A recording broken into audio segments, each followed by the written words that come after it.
Olá, seja bem-vindo. Você está na TV Poços, programa Direitos e Deveres com o Dr. Vanderlei de Mello. Eu sou o Carlos Camargo. Nós vamos passar agora aí um vídeo a respeito aí ainda do assunto da Covid-19. Todo mundo já está sabedor de tudo isso, já está sabedor. Mas é bom lembrarmos, porque é a defesa, a precaução que faz com que a gente possa vencer essa epidemia, dentre outras coisas. Então vamos lá, ô Lucas, vamos mostrar aí para os nossos telespectadores esse vídeo. Uma coisa muito importante de se saber: o vírus do corona não fica suspenso no ar. Por isso, não precisa prender a respiração para não pegar. Existem dois tipos de contaminação. Um por gotículas. Essa é quando alguém tosse, espirra, fala ou até respira perto de você. E da boca dessa pessoa voam gotículas invisíveis que podem ter o vírus. Mas essas gotículas não ficam no ar, elas caem no chão. Então qual é o problema? O problema é se, antes de cair, elas entrarem na sua boca, no seu nariz ou até nos seus olhos. Por isso é tão importante fugir das aglomerações, manter uma distância de 2 metros e todo mundo usar a máscara.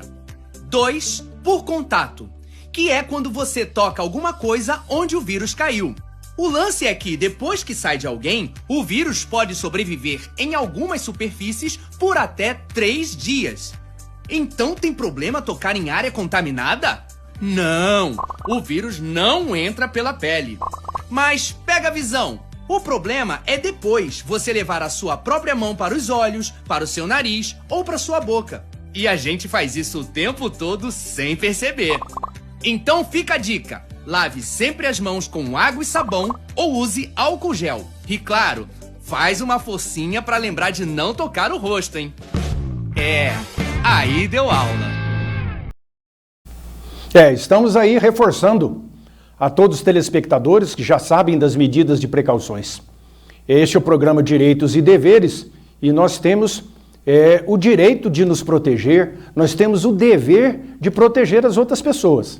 Então, o uso da máscara, como foi mostrado aí e para todo lado, né? Se fala nisso, no sentido da obrigatoriedade. Temos que entender que essa obrigatoriedade ela tem que partir do íntimo de cada pessoa. Porque tem gente que, pelo simples fato de dizer que é obrigatório, a pessoa já é do contra. Tem que partir do íntimo. Eu tenho que me proteger e eu tenho que proteger ao meu semelhante. Então, é assim que a gente deve se comportar. É desta maneira. Eu estou falando com vocês sem máscara. Eu estou sozinho no estúdio.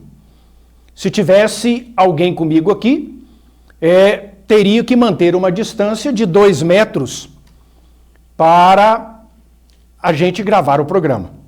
Ou então, usar a máscara. Temos que nos precaver. Estou sozinho aqui, estou sem máscara. Atrás das câmeras existe ali uma parede de vidro. Na técnica, lá está o Lucas. Então, só nós dois aqui, separado por esta parede de vidro, por esta divisória. Caso alguém mais compareça, entre no estúdio, já imediatamente vamos fazer o uso da máscara. Assim é no nosso dia a dia. Estando principalmente perto de alguém, o uso da máscara. Ok? O programa Direitos e Deveres também tem a responsabilidade de ajudar a população nesse momento tão difícil que nós estamos passando. Nós vamos agora aí mostrar a doutora Luciana, como comumente a gente faz, filha do Dr. Vanderlei de Mello, advogada também, mas que nas horas vagas, nos finais de semana, feriado, ela com seus companheiros aí de música, participa aí levando brilho aos casamentos, né, às festividades aí de núpcias, Quem tiver interessado, 99967-6276.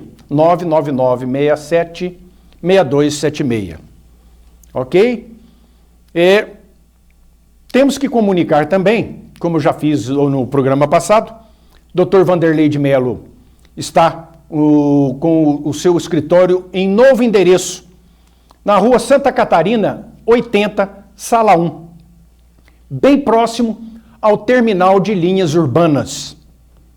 Então, você que é cliente do Dr. Vanderlei, fique sabendo que agora está atendendo na rua Santa Catarina, 80, Sala 1. No programa passado e outros anteriores, eu tratei do assunto da lei do 10.826, que é do Estatuto do Desarmamento, ou Estatuto do Armamento, melhor dizendo. E eu tinha dito que nós, no programa seguinte, que é hoje, iríamos passar para outro assunto. Mas o que acontece? Quando a gente fala alguma coisa e no correr da semana, a gente tem contato com pessoas que, através do WhatsApp, do Facebook, ou até no dia a dia, que fazem perguntas alusivas a coisas que dissemos aqui. Então, fica aquela dúvida, isso e mais aquilo. Quando a dúvida é de uma pessoa, isso significa que essa dúvida também serão de muitas pessoas. Eu vejo relevância em dar uma explicação. Então, eu tinha dito que dentro do Estatuto do Desarmamento, ou da Lei de Armas, o presidente Bolsonaro editou 4 decretos para regulamentar esse estatuto. Como eu disse, o estatuto é uma lei com vários assuntos e alguns assuntos dependem de regulamentação, ou seja, como é que vai ser feito isso? Né? De que forma? E depende da chamada regulamentação. Essa regulamentação vem através de um decreto. O decreto, no caso dessa lei, do presidente da República. Diga-se de passagem que esses 4 decretos estão sendo alvos de pedidos de inconstitucionalidade junto ao Supremo Tribunal Federal por alguns partidos parlamentares que discordam do presidente da República e estão recorrendo ao Supremo Tribunal Federal. Vamos aguardar. Infelizmente, eu acho que o Supremo, mais uma vez, vai tolir, vai retirar a autoridade do presidente da República. Espero que não, mas pelos fatos anteriores a gente já pode esperar isso aí. Mas cada caso é um caso, né, que precisa ser analisado. E lá existem 11 para fazer a análise. Nós tínhamos dito que do caso das guardas municipais, que foi uma criação já que está na Constituição. Então, à medida que os anos foram se passando, as cidades foram criando aí as suas guardas municipais, ou guarda civil metropolitana, ou guarda civil, muda-se, é a mesma coisa. E havia autorização, no início não poderia andar armada, trabalhar armada, depois em algumas cidades com população acima de 500 mil. Bom, agora o que acontece? O Supremo autorizou o uso do armamento dos guardas municipais em serviço. E isso não significa que imediatamente todas as guardas municipais vão se armar com arma de fogo. Logicamente, a prefeitura interessada, ela deverá usar o próprio estatuto do desarmamento, a própria regulamentação do estatuto, que onde diz como que as prefeituras têm que fazer para armar a sua guarda municipal. Então, dentre várias coisas, tem que fazer o pedido à Polícia Federal. E ali existem muitas condições a serem colocadas, serem preenchidas. Dentre elas, a criação de uma ouvidoria de polícia na Guarda Municipal, a criação de uma corregedoria de polícia dentro da Guarda Municipal, ou seja, estruturá-la como uma verdadeira polícia, como é a Polícia Civil, como é a Polícia Militar. Depois, a capacitação dos seus integrantes para o aprendizado, o uso e o emprego da arma de fogo, todo o curso, os testes psicológicos. Então não é assim, pega a arma ali na loja, não, de jeito nenhum. É uma coisa que depende de muitas regras e são regras rígidas. E já existem no Brasil aí diversas guardas municipais que trabalham os seus integrantes armados com arma de fogo. No nosso caso aqui em particular, em Poços de Caldas, isso não acontece. A guarda que trabalha com colete balístico ou antibalístico, a prova de bala, com cacetete, com algema e com arma não letal, que é o chamado taser, que é uma arma para conter uma agressão por parte aí da pessoa que estiver cometendo algum delito contra a sociedade. Mas, a partir do momento que houver interesse do chefe do executivo, do prefeito, logicamente, ouvindo-se a Câmara Municipal, para que possa, então, armar a guarda, em particular aqui de Poços de Caldas. A minha opinião, eu acredito que isso deva ser feito paulatinamente ou devagar, armando-se uma pequena quantidade dos componentes na proporção de 1 para cada 4, ou seja, em cada viatura onde trabalham 4 agentes municipais ou guardas municipais, um deveria estar armado para dar ali a cobertura aos demais e depois, com o tempo, indo armando aos outros. Tudo, como eu disse, dentro das regras de treinamento, dentro das regras dos testes psicológicos. Mas, num contexto geral, eu acho que isso não seja a de primeira necessidade para a guarda. Porque o que nós temos visto aí pelo Brasil, onde as guardas municipais estão 100% armadas, treinadas, capacitadas, é que criou-se uma nova força de polícia. Essas guardas estão fazendo o mesmo serviço da Polícia Militar. Então nós estamos tendo 2 polícias fazendo o serviço ostensivo, preventivo, fardado. Que aí é um desperdício de dinheiro público. Se nós já temos uma polícia para isso, que é a Polícia Militar, para que mais uma? Para fazer o mesmo trabalho. Então, as guardas municipais devem se ater somente aos próprios municipais, que são as propriedades do município, os prédios, as autarquias, as praças, as quadras, os ginásios, as escolas, aonde está o poder público municipal. Ali havendo o policiamento preventivo, ostensivo, fardado, e havendo necessidade, aciona por via de comunicação a Polícia Militar, que é a polícia que está preparada para o confronto com a marginalidade. Acho melhor ainda que essas guardas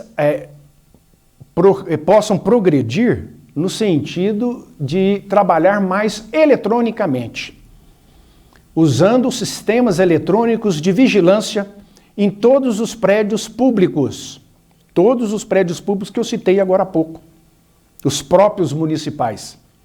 E esse sistema de vigilância de última geração, complexo, numa sala onde vai receber todas essas imagens, numa central de monitoramento, e dali, aqueles que estiverem na sala, que estiverem de plantão observando, detectando alguma anomalia, algum delito sendo praticado, em vias de ser praticado, acionar imediatamente a polícia que é preparada para isso, para intervir, que é a Polícia Militar. Então fica aí a minha opinião a respeito desse assunto. Nós temos os agentes penitenciários que também são conhecidos como polícia penal, polícia penitenciária, que são os encarregados da administração e da segurança dos presídios, das cadeias, das penitenciárias, onde houver recolhimento de preso. Hoje, quase 100% dos presídios no Brasil, não digo quase 100%, mas mais de 50%, porque eu não tenho notícia de todos os estados do Brasil. Mas em se falando de Minas Gerais, já tem aí quase 100% mesmo de presídios, cadeias penitenciárias totalmente administradas e com segurança próprias dos agentes penitenciários, agentes penais e guarda penitenciária, como queiram dizer, cada um usa um termo desse aí. E como a demanda é muito grande, os estados preferem abrir mão do concurso, que é uma coisa cara, gasta muito para formar um funcionário público, ele utiliza do contrato. Então começa a fazer aí muitos contratados integrando esta massa de funcionários. E o que acontece? Enquanto em serviço, eles estão ali usando uniforme e usando armas, que essa arma pertence ao Estado. Esses contratados, após o término do seu plantão, da sua jornada de trabalho, ele retira a sua farda, retira a arma, que é do Estado, e vai para a sua residência, vai para os seus afazeres no dia a dia, completamente desarmado. Agora, é permitido que eles possam tentar tirar o porte de arma de fogo, para exatamente neste período que não estiver no serviço, que estiver em deslocamento, estiver no seu dia a dia, eles podem ser alvos de reprimendas, de vinganças por partes de presidiários, a mando de presidiários, ou de ex-presidiários, ou presidiários que estão em liberdade. Então eles têm o direito de se defender. Está na Constituição Federal que todos nós temos o direito de nos defender. É a legítima defesa da pessoa, do patrimônio. Eles podem, então, tentar tirar a arma de fogo. Por que eu falo tentar? Porque os requisitos são muito grandes, as exigências são muito grandes. Primeiro, tem que comprar uma arma de fogo.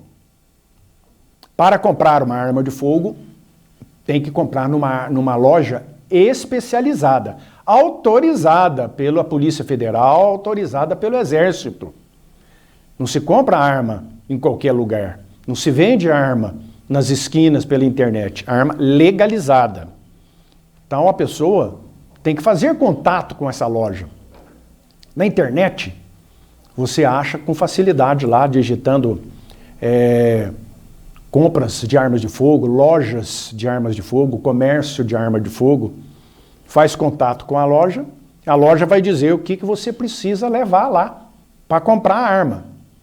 Hoje nós temos aí um revólver do mais simples até um modelo mais ou menos sofisticado, vamos assim dizer, está girando em torno de 3 a 6 mil reais, né? O básico, que eu acho que é o que o cidadão precisa, né? Uma arma básica para a sua defesa. E fora o custo depois para registrar essa arma. Então, feito o primeiro passo de comprar a arma numa loja credenciada, deu tudo certo, ele vai ter que registrar essa arma na Polícia Federal, mediante um pedido, mediante uma requisição, mediante o comprovante da nota fiscal da arma de fogo comprada na loja credenciada. Ele vai, após isso, entrar com pedido do registro, que é conhecido como CRAF, Certificado de Registro de Arma de Fogo. Ali tem muitas condições. Como eu li aqui na semana passada, ter mais de 25 anos de idade, não ter nenhum tipo de antecedentes criminais, ter residência fixa, ter profissão fixa, estar trabalhando. Aí no caso que eu estou citando aqui do agente penitenciário temporário contratado, então ele tem como provar que está trabalhando. E depois tem que fazer o curso, tem que passar pelo teste psicológico. Tem que passar pelo curso de emprego manejo de arma de fogo. Ah, mas ele já tem isso na sua profissão? Não interessa. Vai ter que ter também para retirar o certificado de registro dessa arma. Depois de tudo isso pronto, é que vem o pedido para o porte. Esse porte, para usar essa arma, quando sai do serviço e ir até a sua casa, ou da sua casa até o local de serviço, para ter dentro da sua casa. Aí vem o registro para ter o porte, que é outra coisa. Nisso, as exigências, novamente, são as mesmas. E, novamente, um outro teste psicológico. Ah, mas acabou de fazer o teste psicológico para o registro da arma. É outro teste psicológico. Manejo e emprego de arma de fogo. Um curso técnico por profissionais autorizados pela Polícia Federal. Profissionais de clube de tiro, registrado na Polícia Federal, no Exército. Tem que passar um curso. Nossa, mas já tem o curso lá que foi oferecido pela formação de agente penitenciário. Não interessa, tem que fazer esse outro curso. E provar a necessidade.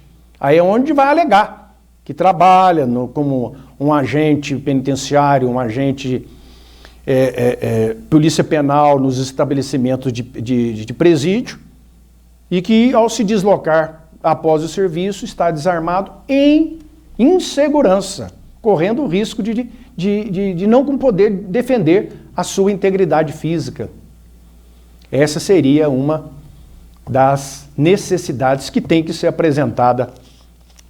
E existem os vigilantes. Vigilantes aí que trabalham em empresas de vigilância patrimonial, que são credenciadas aí pela Polícia Federal. Vigilantes que a gente vê comumente em todas as agências bancárias, transporte de valores, e eles usam arma em serviço. E fora do serviço, eles podem usar uma arma? Já que eu te falo.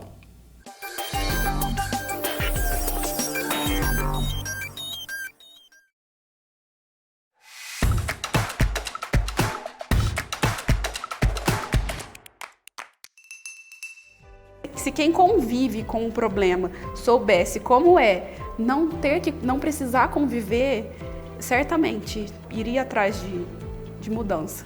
Se não te faz feliz, se não te deixa sorrir, se você não está satisfeito quando se olha no espelho e sorri, ou quando tira uma foto, procure vir e não se acostume com o que não te faz bem.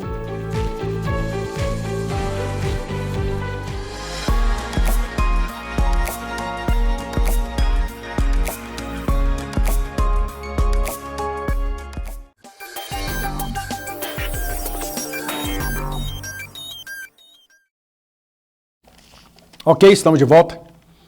E esses agentes, esses vigilantes, trabalham em escoltas armadas, em agências bancárias, e transporte de valores, e outros lugares que há necessidade aí de uma segurança armada. E eles trabalham com armas da empresa. Eles passam por um curso de vigilantes, curso de treinamento, capacitação. E depois do serviço, eles também ficam em situação de risco. Eles podem usar arma, comprar arma? Podem. Da mesma maneira que eu falei dos agentes penitenciários contratados, temporários. Eles também podem tentar conseguir. E isso tem aí na internet um passo a passo. Se você entrar no site da Polícia Federal, tem lá o passo a passo, ensinando tudo, explicando tudo. Não tem dúvida nenhuma. Quem tiver interessado, pode usar aí serviços de despachante próprio, não é o despachante de veículo. Despachante também, você entrar no Google, digitar lá, despachante arma de fogo.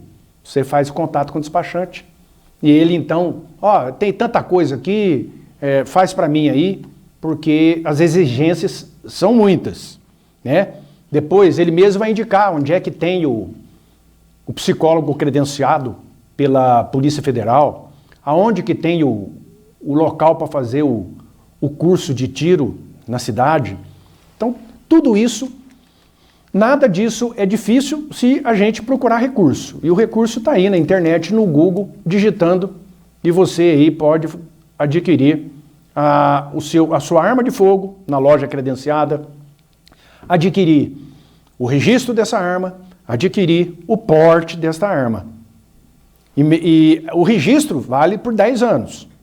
O porte vale por 5 anos. O registro vale por 10 e renova-se, se quiser. O porte vale por 5 e não renova. Tem que começar tudo de novo. Então, é um procedimento cansativo e caro, mas é permitido, desde que a pessoa cumpra todos os requisitos para que seja feito. Bom, como o último assunto aqui do programa de hoje, que infelizmente o tempo é pequeno, a gente começa a falar e o tempo voa. Nós estamos passando por esse período aí de pandemia do Covid-19 e, no meu modesto entendimento, estamos passando por um problema complicado na área jurídica do Brasil. É um verdadeiro pandemônio.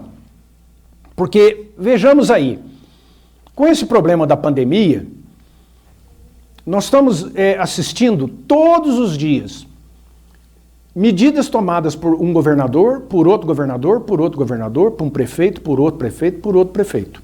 Cada um faz ao seu bel prazer, ou, segundo eles, às suas necessidades. E, analisando isso, a gente vê que não encontramos respaldo na Constituição brasileira disso aí. Atitudes que prefeitos estão tomando, que governadores estão tomando em todo o Brasil, não encontram respaldo aí na Constituição Federal. Mesmo do Supremo Tribunal Federal tendo tirado a autoridade do presidente da República e dizendo que os prefeitos e governadores que podem tomar conta desse assunto a respeito da pandemia, assim de uma maneira geral. Mas o que nós estamos assistindo aí é verdadeiro estado de sítio. E o estado de sítio é uma exceção à regra. O estado de sítio,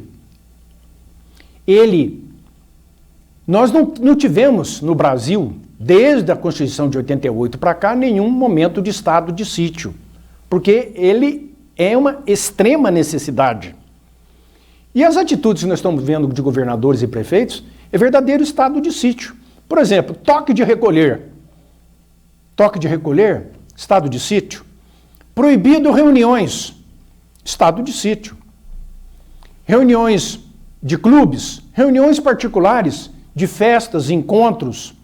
Ah, não pode mais que 10 pessoas, não pode mais que 20. A partir de tantas horas, comércio fecha. A partir de tantas horas, tem lugar, ninguém mais na rua. Ônibus de transporte público funciona até determinada hora. Supermercado só pode vender itens chamados essenciais. Quem vai dizer que é essencial é o próprio governador, como está acontecendo lá no Rio Grande do Sul. Tudo isso é estado de sítio. E isso não está previsto na Constituição brasileira para serem feitos, decretados por governadores e prefeitos, por mais necessária que seja a atitude. Eu não estou me referindo quanto à necessidade, eu estou me referindo quanto à legalidade. Então, o estado de sítio está previsto nos artigos 137 e 138 da Constituição Federal. E ele só pode ser pedido pelo presidente da República, ouvido o Conselho da República, ouvido o Conselho de Defesa Social. Depois disso, pedem ao Congresso Nacional, que são os deputados e os senadores. E quem autoriza é o Congresso, com votação de maioria absoluta. Aí, um estado de sítio é decretado. Então, nem o presidente, por si só, pode. Repito, a Constituição fala que ele tem que ouvir o Conselho da República, o Conselho de Defesa Social, Próximo programa eu vou explicar o que é o Conselho de República, o que é o Conselho de Defesa Social, o Conselho de Defesa Nacional, melhor dizendo.